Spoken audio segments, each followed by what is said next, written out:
2024 ক্যালেন্ডারের পাতায় জুলাই মাস। 31 দিনের সে মাসের দৈর্ঘ্য বেড়ে দাঁড়িয়েছিল 36 দিনে। আষাঢ়ের আকাশ চিরে বৃষ্টি নয়, নেমেছিল রক্ত, মানুষের রক্ত। আর তাতেই কেটে গিয়েছিল 17 বছর এদেশের আকাশে জমে থাকা স্বৈর শাসনের কালো মেঘ। উকি দিয়েছিল নতুন সূর্য, নতুন স্বাধীনতা। কে জানত সরকারি চাকুরিতে কোটা সংস্কার আন্দোলন পরিণত হবে স্বৈরাচার পতনের আন্দোলনে? কে জানত কোটা আর মেধার লড়াইয়ের এই আন্দোলন রূপ নেবে নতুন করে বাঁচার লড়াইয়ে? কেই বা জানত শিক্ষার্থীদের শুরু করা এই আন্দোলনের দায়িত্ব কাঁধে তুলে নেবে দেশের কৃষক, শ্রমিক, মজুর, নারী, শিশু সহ কোটি কোটি ছাত্র জনতা? 2018 সালের কোটা সংস্কার আন্দোলনের পরিপ্রেক্ষিতেই সকল প্রকার কোটা বাতিলের জন্য জারি করা পরিপত্র 2024 সালের 5 জুন বেআইনি বলে ঘোষণা দিয়ে পূর্বেকার কোটা ব্যবস্থা বহালের নির্দেশ দেয় হাইকোর্ট। প্রহসনের এই রায়কে মেনে নেয়নি লক্ষ লক্ষ চাকুরি প্রত্যাশী শিক্ষার্থীরা। তারা নেমে পড়ে রাজপথে। ঢাকা বিশ্ববিদ্যালয় ও শাহবাগ থেকে শুরু হওয়া এই আন্দোলনে যুক্ত হতে থাকে দেশের অসংখ্য সরকারি ও বেসরকারি শিক্ষা প্রতিষ্ঠানের শিক্ষার্থীরা। অতঃপর 14 জুলাই তৎকালীন অবৈধ প্রধানমন্ত্রীর একটি সাক্ষাৎকার, একটি তিরস্কার এই আন্দোলনে যুক্ত করে ভিন্ন মাত্রা। তিনি কোটা বাতিলের নির্বাহী আদেশের অপেক্ষায় থাকা শিক্ষার্থীদের তিরস্কারের সুরে বলেন, তার মানে কি মুক্তিযোদ্ধার সন্তান নাতিপুতিরা কেউ মেধাবী না? যত রাজাকারের বাচ্চারা নাতিপুতি হলো মেধাবী, তাই না? ক্ষোভে ফেটে পড়ে পুরো দেশ। সেই রাতেই হল ছেড়ে ক্যাম্পাস থেকে রাজপথে বেরিয়ে আসে হাজার হাজার শিক্ষার্থী। অবৈধ প্রধানমন্ত্রীর তিরস্কারের জবাবে তারা বলে,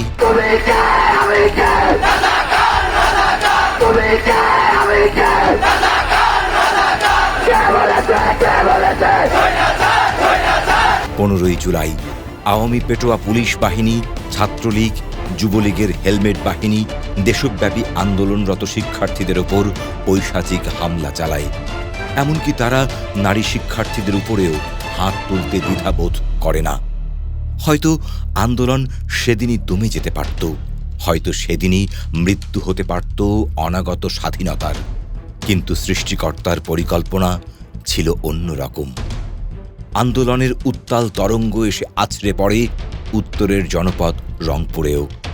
জুলাইয়ের শুরু থেকে এর প্রাণকেন্দ্র বেগম রোকেয়া বিশ্ববিদ্যালয় হলেও এতে যোগ দেয় কারমাইকেল কলেজ, জিলা স্কুল, পলিটেকনিক সহ শহরের সব স্কুল, কলেজ ও মাদ্রাসার শিক্ষার্থীরা।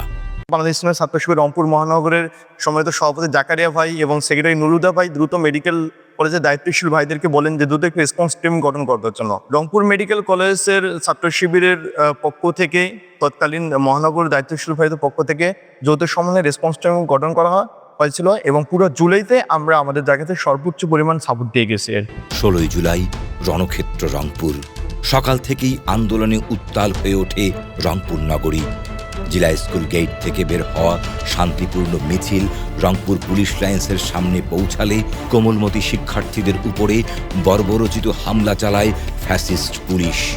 আওয়ামী পুলিশের এই ন্যাক্কারজনক হামলায় স্তম্ভিত হয়ে যায় নগরবাসী। অন্যদিকে শহরের লালবাগ মোড় প্রান্তে পূর্ব ঘোষিত কর্মসূচির অংশ হিসেবে অবস্থান নেয় কারমাইকেল কলেজ সহ বিভিন্ন শিক্ষা প্রতিষ্ঠানের সাধারণ শিক্ষার্থীরা। অন্যান্য দিনের মতো সেদিনও শিক্ষার্থীদের সাথে যোগ দেয় বাংলাদেশ ইসলামী ছাত্র শিবির সহ বিভিন্ন ক্রিয়াশীল ছাত্র সংগঠনের নেতাকর্মীরা। ইতিমধ্যেই রণক্ষেত্রে পরিণত হয় বেগম রোকেয়া বিশ্ববিদ্যালয়ের 1 নম্বর গেট। পুলিশের সাথে যোগ দিয়ে ছাত্রলীগ, যুবলীগ সহ আওয়ামী সশস্ত্র সন্ত্রাসী বাহিনী হামলা চালাচ্ছিল নিরস্ত্র সাধারণ শিক্ষার্থীদের উপরে। ছোট বোনের বাড়ি ফেরার আকুতিকে উপেক্ষা করে অন্য দিনের মতো সেদিনও সহপাঠীদের সাথে রাজপথে নেমেছিল বেগম রোকেয়া বিশ্ববিদ্যালয়ের মেধাবী শিক্ষার্থী আবু সাইদ। ছাত্রলীগ ও পুলিশ তাকে একাধিকবার হামলা করলেও সে ছিল অকুতভয় ও অটল। 2 হাত প্রসারিত করে সে দাঁড়িয়েছিল বিশ্ববিদ্যালয়ের 1 নম্বর গেটের সামনে। যেন পুরো বাংলাদেশকে সে ধারণ করেছিল পুলিশের গুলিতে ঝাঁঝরা হওয়া তার বুকটাকে। সেদিন রাস্তায় শহীদ আবু সাইদের নিথর দেহ নিয়ে মিছিল করেছিল তার কতিপয় সহপাঠী। এ দৃশ্য দেখে কেঁদেছিল পুরো রংপুর, পুরো বাংলাদেশ। আমার মুভমেন্টটা শুরু হয় জেলা স্কুলের গেট থেকে, এবং আমার পাশাপাশি আমাদের জেলা স্কুলে আরো যারা অনুজরা ছিল তারাও কিন্তু ইতিমধ্যেই একটা বিষয় অর্গানাইজ করে ফেলেছিল। এবং আমার সাথে হুদা ভাই, আমাদের মিলন ভাই, আমি যাদের কাছে পড়েছিলাম, এদের সাথে আমার ছাত্র শিক্ষক সম্পর্ক ছিল। তারা আমাকে ইনশিওর করে যে আমার নেতৃত্বে যে মিছিল যাবে সেখানে সাধারণ শিক্ষার্থীরা আসবে, এবং আমারও সহযোদ্ধারা ছিল, তারাও কিন্তু আমার সাথে সেই সময় যোগাযোগ করে। 16 তারিখে সকালে আমরা যখন জেলা স্কুল থেকে পার্ক মেমোরির দিকে, বর্তমান শহীদ আবু সাইদ চক্কর জায়গা বলা হয়, সেদিকে অগ্রসর হচ্ছিলাম, তখন পুলিশ ব্যক্তিগতভাবে, তার নাম ছিল এসিআরই, যে ব্যক্তিগতভাবে আমাকে হুমকি ধামকি, আমাদের অনেক ছোট ভাইকে ক্যাপ্টেন ব্যাকোলজি রংপুরে, যেটা পুলিশ লাইন্স এবং গার্লস স্কুলের মাঝখানে, যেটা সেখানে ও একটা ধস্তাধস্তি হয়। বিশ্ববিদ্যালয় গেটে অবস্থানকালীন যে শিক্ষার্থী যারা ছিল তাদের প্রতি পুলিশ এবং ছাত্রলীগ সশস্ত্র হামলা চালায়। সেই মুহূর্তে গুলিবর্ষণ, টিয়ারশেল, রাবার বুলেট সহ সেই সময় আবু সাইদ সহ অনেকে আহত হয়। কিন্তু আমরা কারমাইকেল কলেজ ছাত্র শিবিরকে একটা দায়িত্ব দেওয়া হয়েছিল যে তারা যে কোনো অনাকাঙ্ক্ষিত পরিস্থিতি মোকাবেলার জন্য যেন প্রস্তুত থাকে। আমরা যখন বিশ্ববিদ্যালয় গেটের দিকে মুভ করছিলাম, এই মুহূর্তে আমাদের কাছে নিউজ আসে যে আবু সাইদ শহীদ হয়ে গিয়েছে সাধারণ শিক্ষার্থীদের মাঝে। যখন এই ঘোষণাটি দেওয়া হয় তখন সাধারণ শিক্ষার্থীরা আরো বিক্ষুব্ধ হয়ে ওঠে, যে নিমিষেই সকলের চোখ ভিজে গেছে। আমরা তখন আবার সেই লালবাগ থেকে ক্ষিপ্র গতিতে আবার বেগম রোকেয়া বিশ্ববিদ্যালয়ের অভিমুখে যাত্রা শুরু করি, এবং বিশ্ববিদ্যালয় গেটে এসে বিক্ষুব্ধ শিক্ষার্থীরা বিশ্ববিদ্যালয়ের মূল গেট ভেঙে ভিতরে প্রবেশ করে, এবং এরপরে ছাত্রলীগ এবং পুলিশ তারা পিছু হটে। আবু সাইদ গুলিবিদ্ধ হল, ততক্ষণে আমরা এই জায়গাটাতে আর থাকতে পারিনি। সে যখন গুলিবিদ্ধ হয় আমরা সাইড থেকে চলে যাই। যে কিছু মানুষ চলে আসলো, একজন লিড দিচ্ছে, তাদেরকে 50, 60, 70 জন ফলো করতেছে, এবং তাদের কন্ট্রোলে তখন মিছিল। পুরো এরিয়াটা তখন যারা ছত্রভঙ্গ হয়েছিল তারাও সেই লিডে, এবং যেটা আবু সাইদ বেগম রোকেয়া বিশ্ববিদ্যালয়ের মেইন গেট, সেটাও আর একটা গ্রুপ ধরে রাখে, আর একটা গ্রুপ কন্ট্রোলে নেয়। পরবর্তীতে জানতে পারি যে আবু সাইদ বর্তমান যে গেট, সেটা ছাত্র শিবিরের কন্ট্রোলে ছিল। সেই মুহূর্তে সেই ভাইয়েরা তারা 17 জুলাই থমথমে রংপুরের পরিবেশ। শিক্ষার্থীদের শত আকুতি সত্ত্বেও স্বৈরাচারী প্রশাসন শহীদ আবু সাইদের জানাজা তার প্রাণের ক্যাম্পাস বেগম রোকেয়া বিশ্ববিদ্যালয়ে করতে দেয়নি। অপারগ শিক্ষার্থীরা 17 জুলাই বুধবার বাদজোহর বেগম রোকেয়া বিশ্ববিদ্যালয়ের প্রধান ফটকে শহীদ আবু সাইদের গায়েবানা জানাজায় অংশ নেয়। অন্যদিকে নিরস্ত্র একজন শিক্ষার্থীকে দিনে দুপুরে গুলি করে হত্যার বিষয়টি দেশবাসী মেনে নিতে পারছিল না। তারা বুঝে যায় দমে গেলে চলবে না, ঘুরে দাঁড়াতে হবে বুক চিতিয়ে, ঠিক আবু সাইদের মতো। 18 জুলাই বৃহস্পতিবার ছিল রংপুরবাসীর ঘুরে দাঁড়ানোর দিন। আকাশে প্রখর রোদের তাপ যেন ছাত্র জনতার মনের ক্ষোভের বহিঃপ্রকাশ করছিল। মানুষে মানুষে সয়লাভ হয়ে যায় পুরো রংপুর শহর। ছাত্র, শিক্ষক, চাকুরিজীবী, ব্যবসায়ী, দিনমজুর, রিকশাওয়ালা, শিশু, নারী, বৃদ্ধ সবাই ঘর ছেড়ে নেমে এসেছিল রাজপথে। সবাই ছুটছিল বেগম রোকেয়া বিশ্ববিদ্যালয়ের সামনে, যার সদ্য নামকরণ করা হয়েছিল শহীদ আবু সাইদ চত্বর। পুলিশ এদিনও তাদের নৃশংসতা জারি রাখে। মুহুর্মুহু গুলি ও টিয়ার সেল ছুটতে থাকে ছাত্র জনতাকে লক্ষ্য করে। পুলিশের গুলিতে এদিন শহীদ হন অটোচালক মানিক মিয়া। আমাদের সাংগঠনিকভাবে সিদ্ধান্ত ছিল যে আমরা আজকের দিনে এই আন্দোলনরত শিক্ষার্থীদেরকে কমপক্ষে পানি, টিয়ারশেলের গ্যাস থেকে বাঁচার জন্য কিছু টুথপেস্ট এবং প্রয়োজনীয় কিছু সামগ্রী বিতরণ করব। আমরা সমবেত হওয়ার কিছুক্ষণ পরেই তাজার থানা থেকে পুলিশ লীগ এবং আরও অন্যান্য যে বাহিনীরা ছিল তারা সম্মিলিতভাবে আমাদের উপর অতর্কিতভাবে হামলা চালাচ্ছে। তাজার থানা থেকে মরান মোড়ের দিকে আগাচ্ছে আর গুলি চালাচ্ছে। এমন পরিস্থিতিতেই আমরা পিছনে লক্ষ্য করলাম যে একটি মিছিল আমাদের দিকে আসছে। তখন আমরা আরও সাহস পাই। ওই মিছিলটা আমাদের কাছে আসার পর আমরা সম্মিলিতভাবে গাড়ির দিকে আমরা চলে আসি আর কি, তাদেরকে ধাওয়া দিই। তো আমরা তাদেরকে ধাওয়া দেওয়ার পর তারা মূলত কিছু বুঝে উঠতে না পেরে আরও অসংখ্য গুলি এবং টিয়ারশেল ছুটতে তারা তাজার থানার দিকে চলে যায়। এই অটোচালক মানিক চাচা ওই রাস্তা দিয়ে অতিক্রম করার মুহূর্তে পুলিশের একটা গুলি মানিক চাচার বুকে গুলিবিদ্ধ হয়। মানিক চাচা ওখানেই শহীদ হয় আর কি। 19 জুলাই মৃত্যুপুরী রংপুর।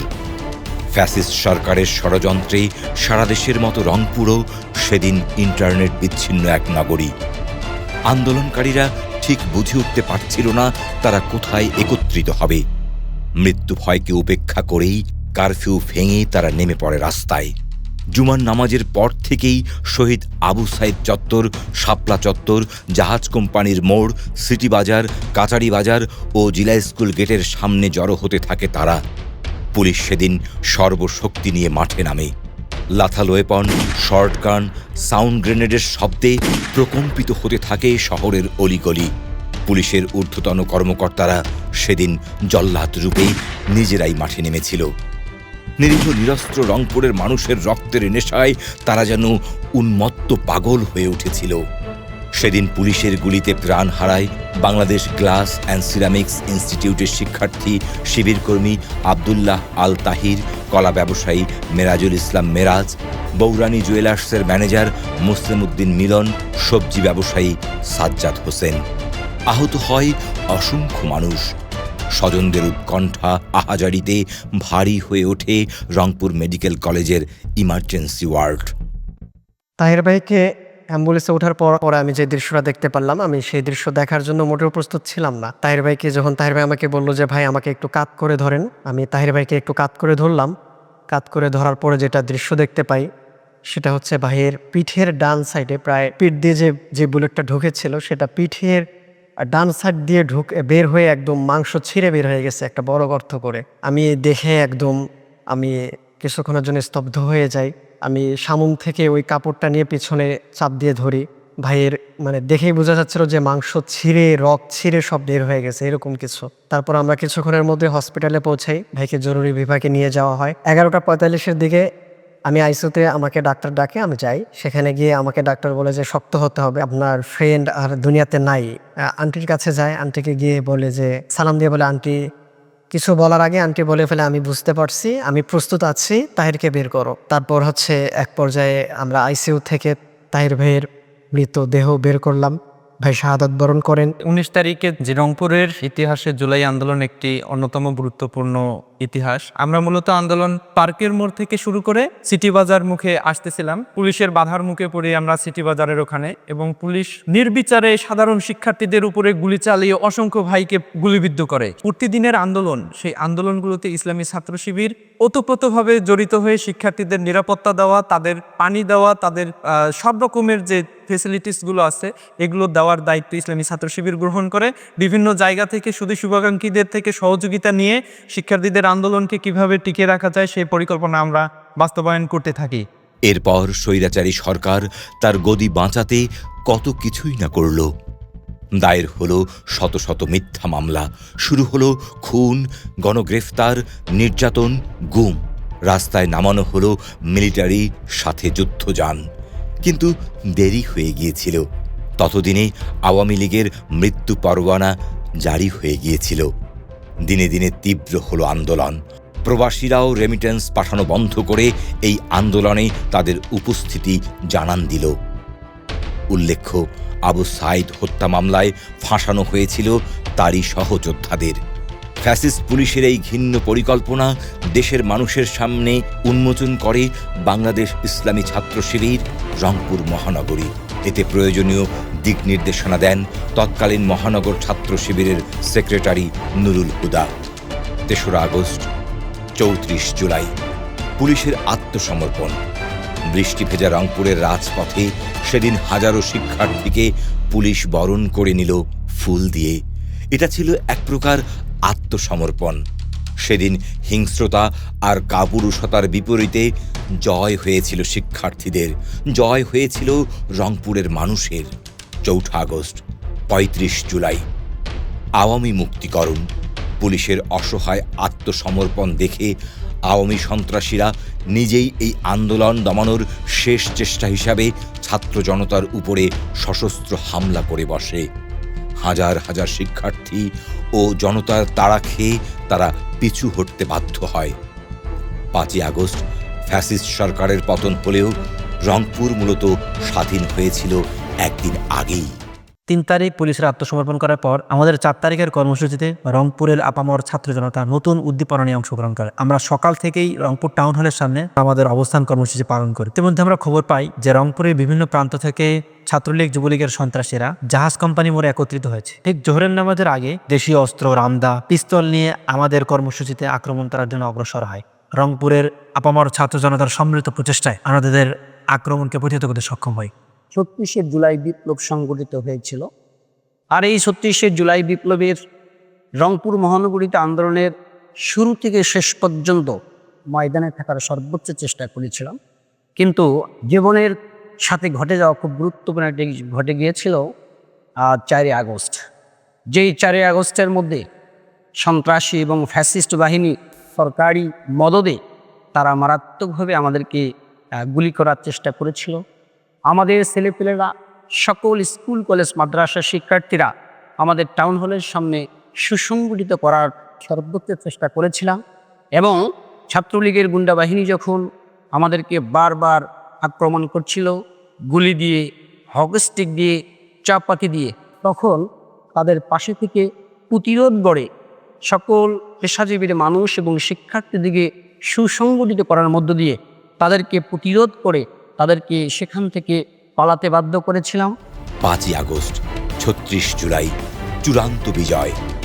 শিক্ষার্থীদের দেয়া 9 দফা রূপ নিল 1 দফায়।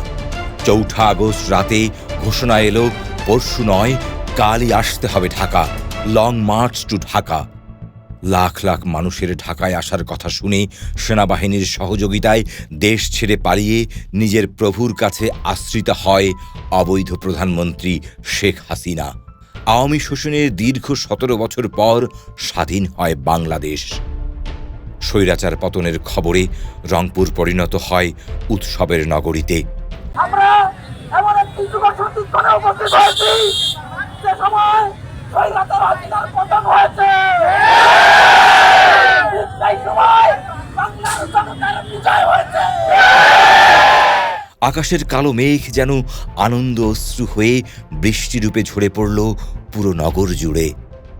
একদিকে মুক্তির আনন্দ, অন্যদিকে সহযোদ্ধাকে হারানোর বেদনা, সব মিলিয়ে যেন এক মিশ্র ব্যাখ্যাহীন অনুভূতি জন্ম নিয়েছিল সবার মনে। বছর ঘুরে আবারও জুলাই এসেছে, এসেছে বর্ষা, কিন্তু শহীদদের স্বপ্ন কি বাস্তবায়ন হয়েছে? গণ অভ্যুত্থানের আকাঙ্ক্ষা কি পূর্ণ হয়েছে?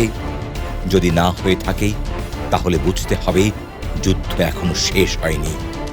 তাই আমরা সমস্বরে বলতে চাই, আবু সাইদ মুগ্ধ, শেষ হয়নি যুদ্ধ।